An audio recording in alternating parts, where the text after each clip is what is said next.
It has been more than 2 months at this point since the war in Iran began. And in that time, you know what gas prices have done: soared, gone up nearly 50%. The national average is now $4.46 a gallon. And the American people, no surprise, are not happy. A new Washington Post poll shows that only 33% support President Trump's handling of the war in Iran. Only 34% approve of his handling of the economy, and is even lower when it comes to the cost of living. How about his job approval overall has reached an all-time low, now sitting at 37%. But the president, he doesn't believe it, or at least that is not what he is telling you. Watch this. They said 32% of the people are against President Trump. Well, when you explain it, like, is it okay for Iran to have a nuclear weapon? It wouldn't be 32%. But even if you said that, there'd be a 32% because the polls are fake. They said, what's taking so long? We were in Vietnam 19 years. We're in Iraq for many years, 10 years, 12 years. We're in all these different wars. But you had the wrong person up here, you'll be in World War III. If that was hard to follow, don't feel bad, because the president was not any clearer when asked whether the ceasefire between the U.S. and Iran had been violated. Today, Iran escalated hostilities by targeting key oil infrastructure in the United Arab Emirates. They also fired cruise missiles at American warships, escorting commercial vessels through the Strait of Hormuz. U.S. Central Command said there were no hits and no injuries. But the president responded by telling Fox News that Iran would be blown off the face of the earth if they continued to attack U.S. forces guiding civilian ships. According to U.S. Central Command, the operation, called Project Freedom, has created a path through the shipping channel. And in the process, U.S. helicopters sunk 6 smaller Iranian boats for targeting civilian vessels. All right, now let's get smarter with the help of our leadoff panel this evening. Susan Glasser is here, staff writer for The New Yorker. Retired 4-star U.S. Army General Barry McCaffrey. He's a decorated combat veteran of Vietnam and a former battlefield commander in the Persian Gulf. And Michael McFaul joins us, former U.S. ambassador to Russia and an MS Now international affairs analyst. General, what do you make of the U.S. operation right now, guiding commercial ships through the strait? Is that sustainable? It's a mess. We've got a couple of thousand ships in or around the Persian Gulf and Gulf of Oman who are stuck. Traffic is essentially frozen. There are 2 blockades in operation. The U.S. Navy, which has enormous courage and incredible technology, has been asked by the President of the United States to start guiding ships through the Strait of Hormuz. It's a very risky venture. There's a capability for saturation attacks on U.S. naval vessels, mini submarines, surface suicide boats, ballistic and cruise missiles, drones, mines in the water. There's no room to maneuver. The Gulf is shallow, a couple of 100 feet deep. You can't find the Kilo-class submarines that the Iranians have. So it doesn't make any sense. It's not going to solve the problem. We're one step short now of resuming all-out combat operations, which have been devastating on the Iranian armed forces. There's no question about it. With the loss of 2 U.S. aircraft, it's been an incredible performance, but it won't solve the political or economic problem that Trump faces. Susan, Semaphore is now reporting that there's a small group of Senate Republicans that are working on an authorization of military force in the event that Trump does resume military strikes. And I want to make sure I get it right. They say it would, quote, likely limit ground troops and provide for a finite period of conflict. What does that signal to you? That cannot be what the president wants to hear.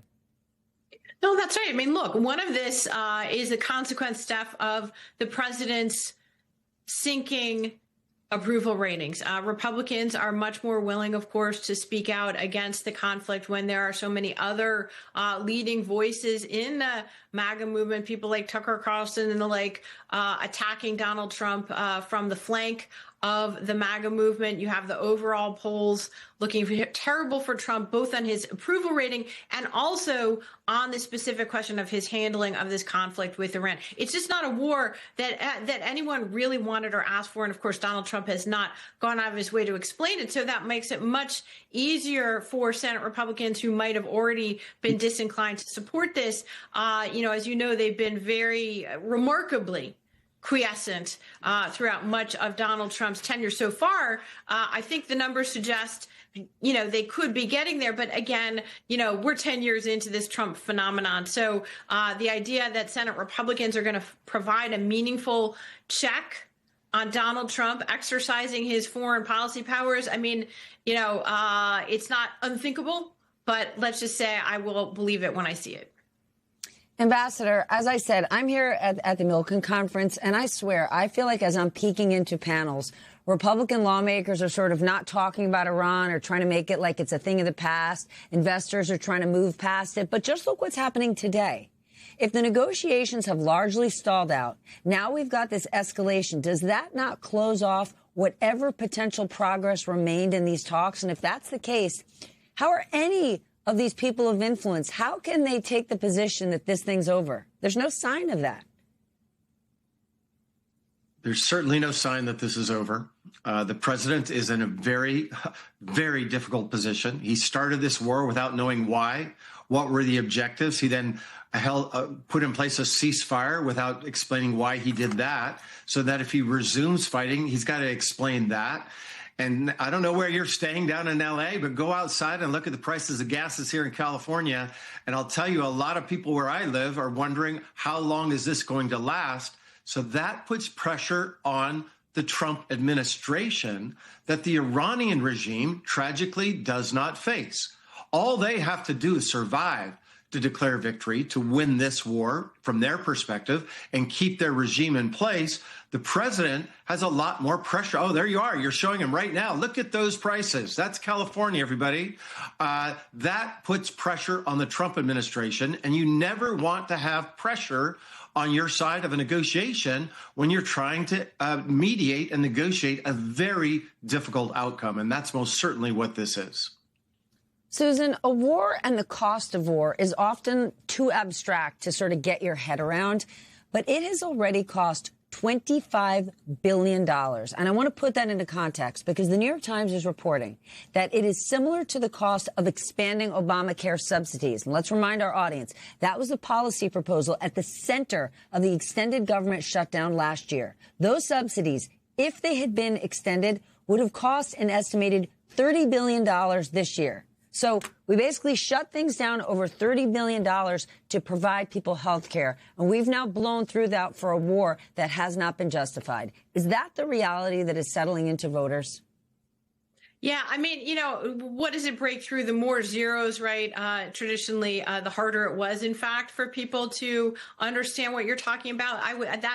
That data point leapt out at me in the New York Times piece for exactly that reason. It's something that people can understand. Obamacare subsidies that we don't have versus the war that nobody asked for that we do have. And by the way, Steph, I would point out on that $25 billion price tag, many analysts are saying that already it's very likely to have exceeded it, that the cost of the conflict is going to be over $30 billion. And this is in addition to the record $1.5 trillion